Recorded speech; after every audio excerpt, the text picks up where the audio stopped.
everyone. Welcome to this glimpse into my quarantined music production workflow. I've been making a lot of music while we've all been stuck inside, so I figured I'd make some videos showing you how it is that I do what I do. My first instinct was to make a video from scratch, show you from start to finish how it is I get from A to B, but I was having some issues with my recording software, so we're just going to have to drop into the middle of one of these songs that I've been working on, I think. If I do another one anytime soon, it'll probably be from scratch. So here's a song that I called I'm Very Bored. Here's, I think, the meat and potatoes of it, right around this area here. So let's kind of talk about what it is that I'm doing here. There's a couple of interesting things, a lot of cool samples that I've been messing around with. Most of what's happening in this song I think is sample-based. I really like messing with samples, cutting them up and doing weird stuff to them to make them sound cool and different. Or if I'm feeling lazy, doing nothing at all to them. One of I think the coolest parts of this song is this drum loop sample that I have here. Yeah, so that actually, there's some interesting stuff going on here. So this is the story of a girl, but it's recorded at 125 BPM. We're working at 140 BPM right up here. So when I drop it into Ableton, it naturally wants to kind of fix itself so that it sounds more appropriate with the time of our song that we're working in. That's what this warp button here does. If I unwarp it, this is the full regular sample. Yeah, the glitchy part comes from the algorithm that the sample is using to stretch out the sample. In Ableton, there are a couple different algorithms. I'm using Beats. If you know anything about Ableton, you're probably very familiar with these, but I'm assuming that most of you probably aren't. This one right here, the one that I'm using, how do I explain this? It has to draw the sample out, right? It has to drag it so it fits across this longer timeline here. And in order to do that, what it does is it starts the sample, plays it, and then starts it over at a certain transient to make it seem as though, yeah, that's one of my favorite parts of this song. That sample, it didn't really do much to it. It's good for now. Another sample that we're working with here is this. It's like a piano and / vocal sample. This is what it sounds like.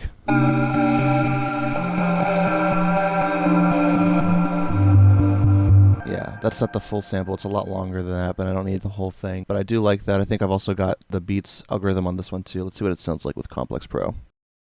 Keep it on Beats for now. Well, hold on. Let's try messing with the formants here. This will kind of just affect the way.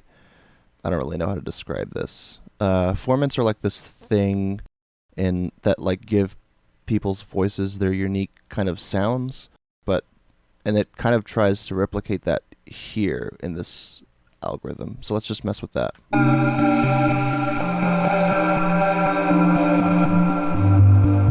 I don't know about you, but that didn't really sound like it changed much of anything. We've also got some pitch shifting that we've done to the sample over here.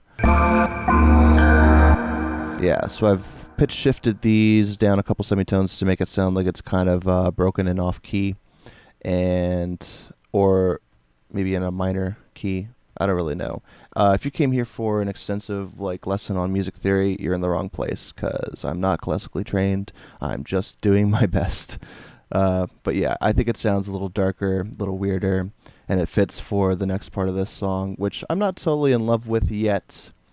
I may change it up a little bit, but yeah, one step at a time. So that's what we're doing here with these samples. This is a cool sample.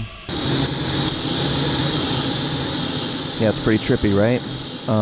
So what I did was, I think I can't remember if I reversed the sample and chopped it down, or if I just chopped it down, and then I just drowned it in effects. A bunch of reverb here to make it sound more spacey, a bunch of delay to make it sound like it's, in a big space. We've got a saturator to help beef it up a little bit. This sidechain compression, which is on basically everything, it's being sidechained to this drum, which isn't even on anymore.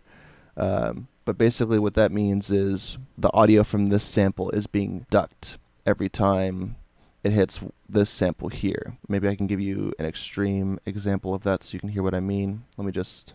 So if I take this threshold and I bring it way down...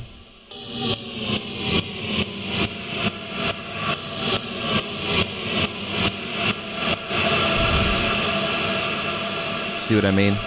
Yeah, that's fine. I just want some really weird... I want this song to sound really weird and spacey and like very like atmospheric and kind of uncomfortable, you know? That's what I'm going for a little bit. We've also got this synth up here coming out of Serum because I am too afraid to use any other synth. And it kind of just sounds like a clock, I think. Yeah, that's all it does. What's this down here? I don't even remember this part. Synth loop. It's not even on.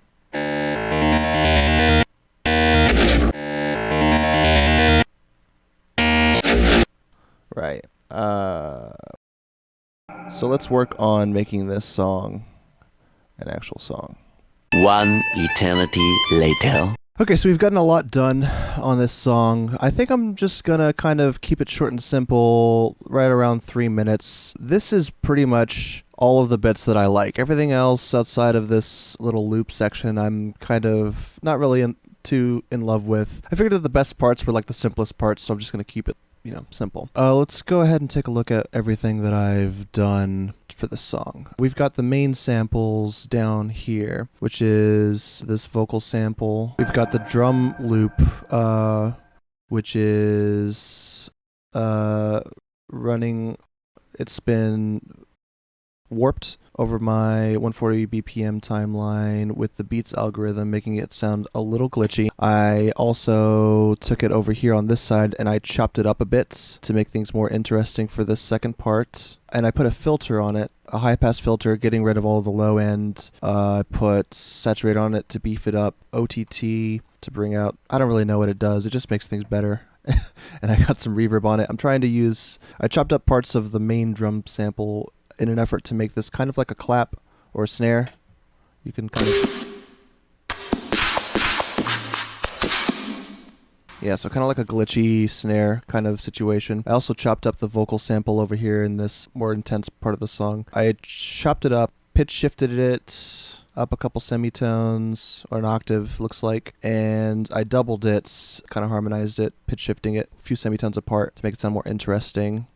I made a drum pattern that looks like, it's not really a drum pattern, it's a kick, I guess. I tried to take away as much of the kick and toms that were in the original drum sample, and I instead am using these two other completely different drum samples. This one and this one.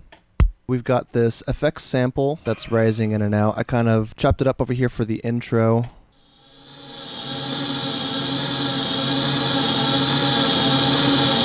I think that sounds pretty cool. So we've got this weird Serum thing that kind of sounds like a clock. Serum is everything. So we've got a few other synths going on over here. I think the main one that you're hearing in this more intense part of the song is this one.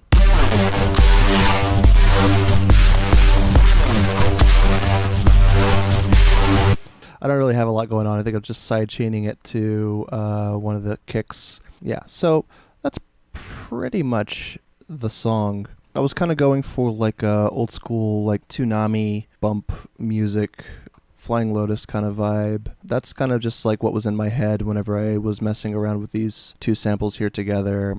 And then it got kind of weird here in the middle. If I had more time, I would probably do another version of this second part of the song right here. This more intense part, I would probably stack that after the bit crushed first half. I would double this over here on this side, but I would change around some of the instruments, add a different sort of lead or melody, make it just kind of like this intense part, but a little bit different over here. And then you could probably fade out of this. Although I kind of like the idea of this being kind of meant to be played in a loop forever, because it's like bump music, right? It's just, or like elevator music from hell, you could just kind of listen, go into this first part and then have this loop play forever until you need it to not play anymore and just kind of fade out in the volume. That's the idea for this. This is what I was going for. I think it works. Let's take a listen.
Yeah, so that's the song. Obviously, I haven't really mastered it at all. If this was like a more serious endeavor, I'd probably be doing a lot more stuff over here in the master channel. I didn't really mix it all that well either. I just kind of made it so that we're not peaking too much. You'd want to do some more mixing, but that's another video, I think. But yeah, that's pretty much the song. I hope you liked it. I hope you kind of enjoyed getting a peek into my brain, so how I kind of play around with these samples and do what I do. I really like cutting samples up. It's one of my favorite ways to make this kind of music. I have some hardware instruments and samplers and sequencers that I like to use for this sort of thing too. Maybe I'll do another video using those hardware instruments, show you kind of like how it is that I use those to do this sort of thing. That could be really fun too, because there's a lot of performance kind of elements involved with that as well. If you want to see more videos, let me know. That'd be cool. Yeah, that's about it.